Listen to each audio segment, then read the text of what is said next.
আসসালামু আলাইকুম রহমতুল্লাহি ওবরকাতুহু। সম্মানিত দর্শক, বাংলাদেশের মানচিত্রের উপর ভারতের নজর পড়েছে। নজর পড়েছে মায়ানমারের। মায়ানমারের সঙ্গে যারা যুদ্ধ করছে, বিদ্রোহী বাহিনী আরাকান আর্মি, তারাও বাংলাদেশের উপর নজর রাখছে। আমেরিকা দীর্ঘদিন ধরে বাংলাদেশের উপর নজর রাখছে। চীন এখানে তাদের যে বাণিজ্য সম্ভাবনা, সেই সম্ভাবনাকে তারা সাম্রাজ্যবাদী নীতিতে পরিবর্তন করবে কিনা এখনো বোঝা যাচ্ছে না। কিন্তু চীন বাংলাদেশের ব্যাপারে অতিমাত্রায় উৎসাহ দেখাচ্ছে। চীনের বাইরে পশ্চিমা দুনিয়া এবং পাকিস্তান এখানে বাংলাদেশের সেই স্বাধীনতা সার্বভৌমত্বের উপর আঘাত আনবে সেটা হয়তো নয়, কিন্তু পাকিস্তান বাংলাদেশকে ব্যবহার করে ভারতকে নাস্তানাবুদ করতে চাচ্ছে। তো এই যে বাংলাদেশকে নাস্তানাবুদ করার যে প্রচেষ্টা, বহুমুখী প্রচেষ্টা, এটাকে আপনি বাংলাদেশের মানচিত্রের উপর শকুনের নজর পড়েছে এটি বলতে পারেন। এখন শকুনের নজর পড়লে কি হয়, বা শকুন কার উপর নজর ফেলে, এটাই মূলত আলোচনার প্রতিপাদ্য বিষয়। আপনারা জানেন যে শকুন কোনো জীবিত প্রাণী ভক্ষণ করে না, মৃত প্রাণী ভক্ষণ করে। এক। 2 নম্বর হলো শকুন বুঝতে পারে, তার একটা যাকে বলা হয় প্রাকৃতিক যোগ্যতা রয়েছে। সে বুঝতে পারে যে এই প্রাণীটি এখন মারা যাবে, সেটা গরু হোক, মানুষ হোক, বা অন্য যে কোনো জিনিস হোক। তো যখন প্রাণীটি খুব ছোট হয়, একেবারে ছোট একটি প্রাণী মারা যাবে, তখন শকুন উড়তে থাকে কাছাকাছি, বা কখনো বসে থাকে। ধরুন একটা বিড়াল মারা যাবে, তো বিড়ালের পাশে সে বসে থাকে, ও মারা যায়, তারপরে সে খায়। কিংবা ধরুন একটা বড় হাতি মারা যাবে, এখন একটা হাতি তো একটা শকুনের পক্ষে খাওয়া সম্ভব নয়, সে তখন তারা সাউন্ড করে, সাউন্ড করার পর দেখা গেল 500-600 শকুন চলে আসে, এবং সেই হাতিটিকে কেন্দ্র করে তারা উড়তে থাকে। কখনো কখনো নিকটবর্তী কোনো গাছ সেখানে বসে থাকে, অথবা ভূমি যদি নিরাপদ হয়, আশেপাশে যদি কোনো লোকজন না থাকে, তাহলে তারা সেখানে দল বেঁধে বসে অপেক্ষা করতে থাকে। তাহলে শকুনের যে টার্গেট, শকুন খায় মৃত প্রাণী, আর দ্বিতীয়ত শকুন একটা প্রাণী কখন মারা যাবে সেটা দিনক্ষণ সময় সেটা শকুন প্রকৃতিগতভাবে বুঝতে পারে। তো বাংলাদেশের মানচিত্রের উপর যদি শকুনের নজর পড়ে থাকে, তাহলে এই যে শকুন, তো এই শকুন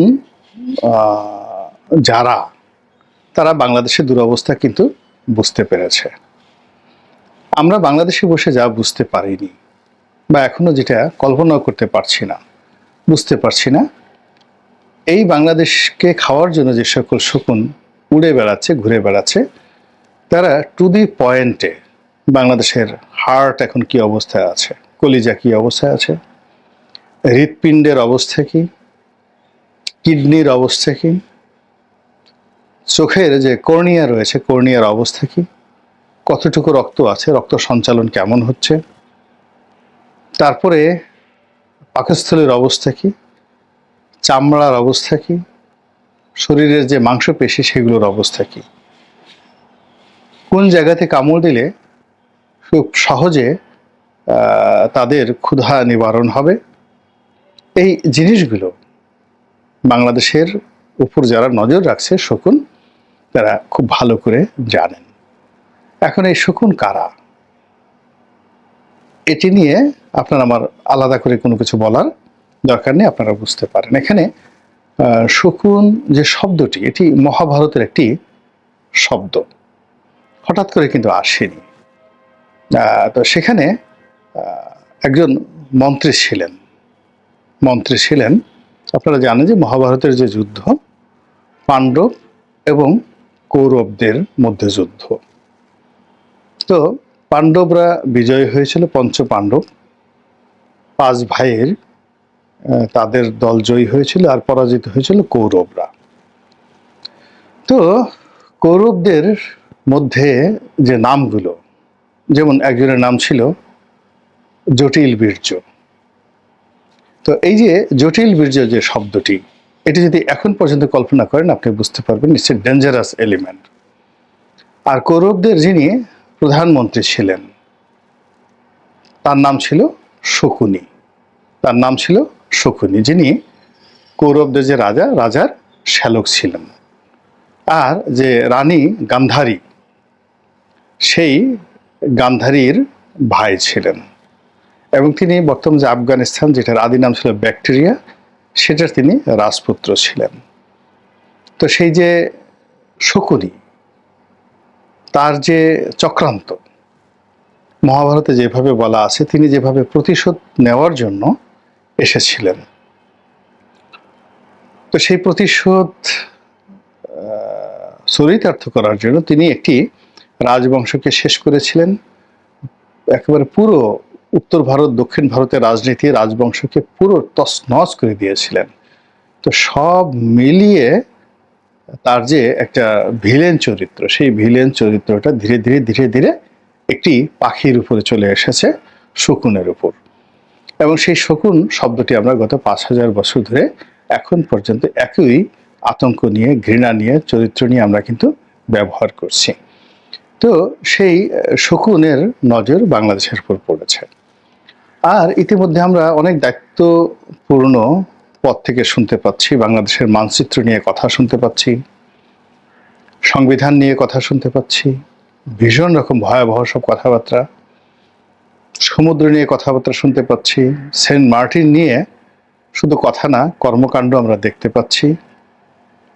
এরপর বাংলাদেশের আকাশ, বাংলাদেশের বাতাস লিজ দেওয়ার জন্য আমরা যে সকল কর্মকাণ্ড করছি, এর ফলে কি হলো, শকুনদের মধ্যে নিদারুণ একটা উন্মাদনা তৈরি হচ্ছে যে এই দেশের নদী নালা, খাল বিল, এদেশের বনভূমি, এদেশের মানুষ, পশু পাখি, কীট পতঙ্গ সব কিছুই শকুনদের আহারের জন্য খুব দ্রুত প্রস্তুত হয়ে যাচ্ছে।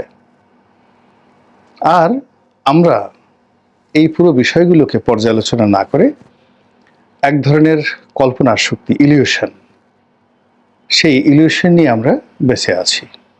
আমাদেরকে জান্নাতে যেতেই হবে, আমাদেরকে 70 জন হুর পেতেই হবে, এবং নিজের জীবন যায় যাক, কিন্তু কোনো অবস্থাতেই জান্নাত নষ্ট করা যাবে না, জাহান্নামের ধারের কাছে যাওয়া যাবে না। এই চিন্তা নিয়ে, এই কল্পনা নিয়ে আমরা বর্তমান সময়টিকে অবহেলা করে, কাউন্ট না করে, আমরা আগামী দিনগুলোকে নিয়ে যে স্বপ্নের জাল বুনছি, এই স্বপ্নের জাল আমাদেরকে পঙ্গু করে দিয়েছে। অবশেষে আল্লাহ রাব্বুল আলামিন ছোট্ট একটি সূরা আল আসরে যে জ্ঞান আমাদেরকে দিয়েছেন, যে কসম তিনি করেছেন, সেটা হলো সময়ের নামে, যে সতর্ক করেছেন সেটি হলো সময়ের নামে। সময়ের মতো অমূল্য মণিমাণিক্য রত্ন আর এই ইহজীবনে হতে পারে না। জান্নাত বলেন, জাহান্নাম বলেন, সবই সময় নির্ধারণ করে দেয়। কাজে 2025 সনে আমাদেরকে বুঝতে হবে আমাদের সীমান্তে আসলে সমস্যাটা কি, মায়ানমার সীমান্তের সমস্যাটা কি, আর ভারত সীমান্তে সমস্যাগুলো কি। আমাদের যে দুর্গম এলাকাগুলো রয়েছে, সুন্দরবন, বান্দরবন, খাগড়াছড়ি, সিলেটের কিছু অঞ্চল, তো এখানে প্রকৃত সমস্যা কি, কি ধরনের ঝুঁকি এখানে রয়েছে। আমাদের দুটো চিকেন নেক রয়েছে। একটিকে বলা হয় শিলিগুড়ি চিকেন নেক, যেটা ভারতের আন্ডারে রয়েছে, বাট ওটার ফলাফল আমাদেরকে ভোগ করতে হবে। আর বাংলাদেশে রয়েছে ফেনী চিকেন নেক। এটি আমাদের জন্য কতটা বিপদ বিপত্তির কারণ। আমাদের দুটো বন্দর রয়েছে, মংলা বন্দর এবং চট্টগ্রাম বন্দর। এই বন্দরকে কেন্দ্র করে দেশি বিদেশি শকুনদের কি ধরনের মাস্টার প্ল্যান আছে। আমাদের 18 কোটি মানুষ, এই 18 কোটি মানুষের শ্রম, মেধা, যোগ্যতা, আমাদের একটা ট্রপিক্যাল ভূখণ্ড রয়েছে 55,598, এখন বেড়েছে অবশ্য। তো এই ভূখণ্ডের প্রতি ইঞ্চি মাটি উর্বর। এখানকার সমস্ত নদী নালা, এত সুপেয় পানি পৃথিবীর অন্য কোনো দেশে নেই। এগুলোর উপরে কাদের নজর পড়েছে? সেই নজর যারা অতীতে ফেলেছিল, তার পরিণতি আমাদেরকে কিভাবে ভোগ করতে হয়েছে, এই জিনিসগুলো নিয়ে চিন্তা করতে হবে, ভাবনা করতে হবে এবং সেভাবে প্রস্তুতি নিতে হবে। অর্থনৈতিক প্রস্তুতি, সামরিক প্রস্তুতি, মানসিক প্রস্তুতি এবং সর্বোপরি নৈতিক প্রস্তুতি। কিন্তু আমরা সেগুলো না নিয়ে কেবল কল্পনার ফানুস তৈরি করে আকাশে বেলুন উড়িয়ে দিয়ে আমরা আকাশের ঠিকানায় চিঠি লিখে ভালো আছি, ভালো থেকো, আকাশের ঠিকানায় চিঠি লিখো, এই জনপ্রিয় গানটির মতো করে আমরা এগিয়ে চলেছি। আল্লাহ আমাদের সবাইকে হেদায়েত দান করুন এবং হেফাজত করুন। আসসালামু আলাইকুম ওয়া রাহমাতুল্লাহি ওয়া বারাকাতুহু।